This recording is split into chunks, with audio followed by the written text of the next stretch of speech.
This is my brother's home. He's been sharing it with our size acceptance community for years, giving us the opportunity to enjoy something as simple as swimming, without judgment, as all people should. If fat people living normal lives offends you, maybe you should look into why.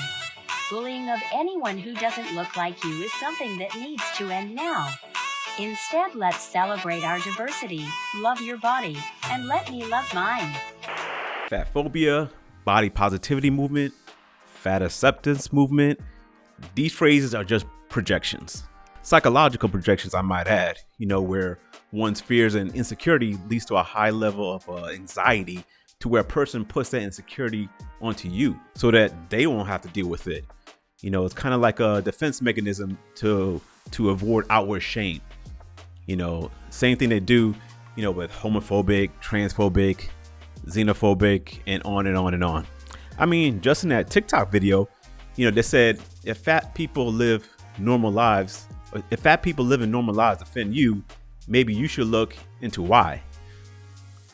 Most people are not offended by fat people, but who's offended?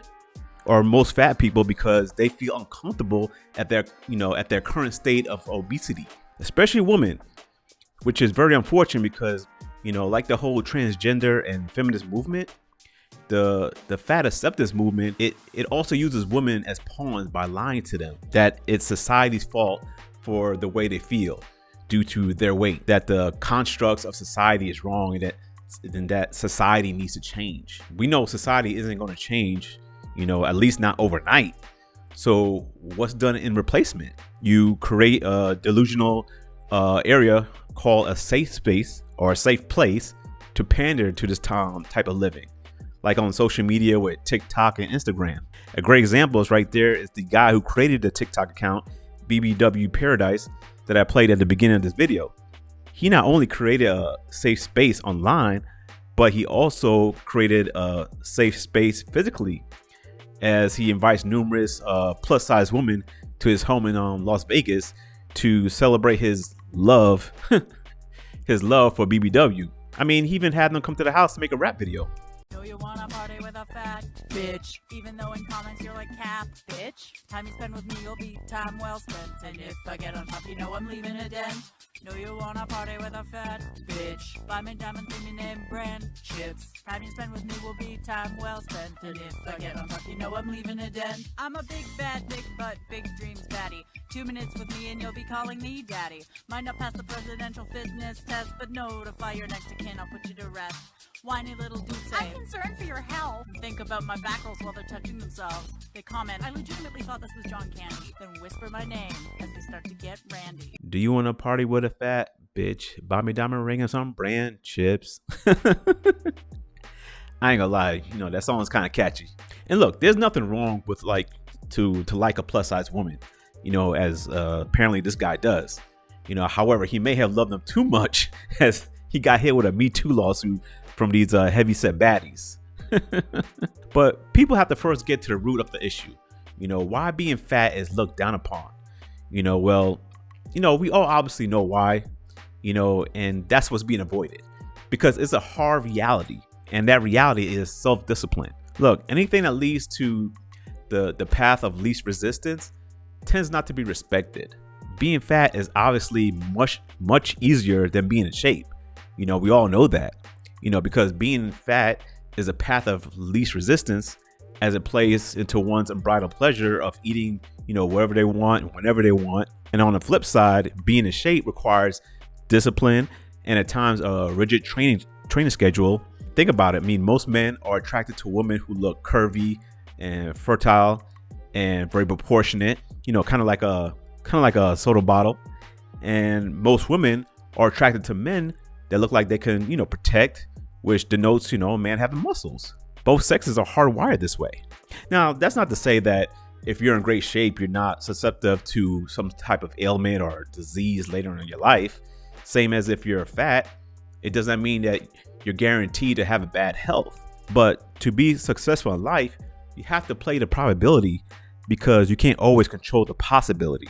Now, that's common sense. But unfortunately, in this clown world that we live in right now, common sense is uncommon. And it's uncommon because we're applying emotions rather than logic. And when called out for that, we just get more emotional. Rate pictures of people out of 10. Alright, so there's this guy first. Oh my Don't god. even. Negative 1 million. Okay, what about this girl? She's a 10. She's pretty. She's a 10 out of 10. Alright, what about this girl? I think he's a 5. Alright, what about this girl? She's a 7. She's a 7. What about this girl? She's a 5. He's a 3. Wait, so this guy's a 3, but this girl is a 10? Yes, she's literally gorgeous. What do you mean? She's majestic. But she's Yeah, obese though. Well, she is. I know you're not talking looking like a whole Humpty Dumpty. Do you think I'm fat? Yes, you look like it. Oh, baby. Where's I that feel like fat? put them Where's away. that fat at? I'm not body shaming. Isn't it a fact that she's obese? She's not obese. She's gorgeous. What do you mean? She's literally more gorgeous than you. But isn't it a fact that she's obese though? Yeah, but she's gorgeous. Okay, it doesn't matter if she's over, like, big. She's literally gorgeous. Why are you, like, pointing out the fact that she's fat? Literally, no one cares. I don't care. She's literally gorgeous. Because isn't fat unattractive? Pointing out. No. No? Then why did you rate this fat guy negative 10? Because... Oh my god, just shut the f up, you little white head Sharon. See, that's another thing. The body positivity movement, it's not for men.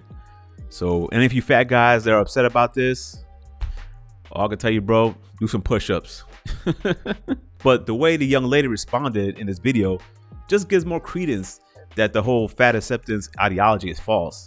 And she called the young man fat to put him down. So she knows and applies being fat as an insult. Therefore, it's not accepted by her. And as we know, the same applies to most people. And then, as I mentioned earlier, they always have to use, thought-provoking words like offend. Being fat does not offend people. Just because someone does not want to be fat or is not attracted to someone because they're fat does not mean they are offended. The only time I could really think of someone really being offended by someone's size is because, their size is going to cause some level of discomfort. Like, for example, if you get on a plane and you realize you have to sit next to this woman. Is this your seat?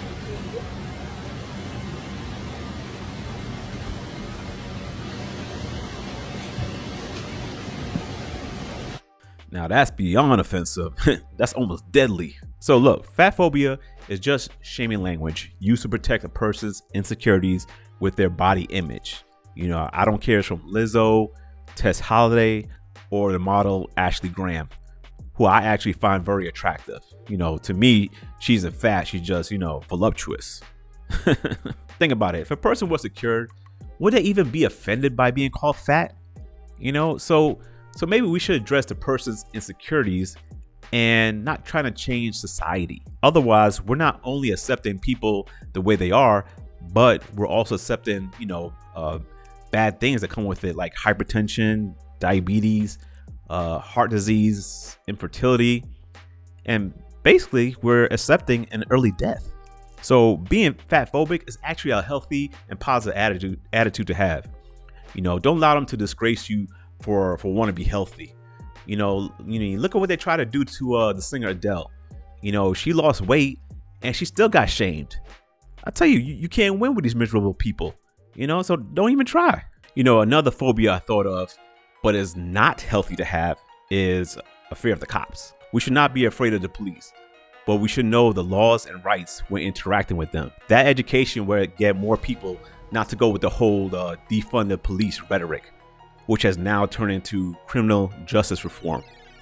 Here I discuss it and why there's not so much of a need to even have them defunded.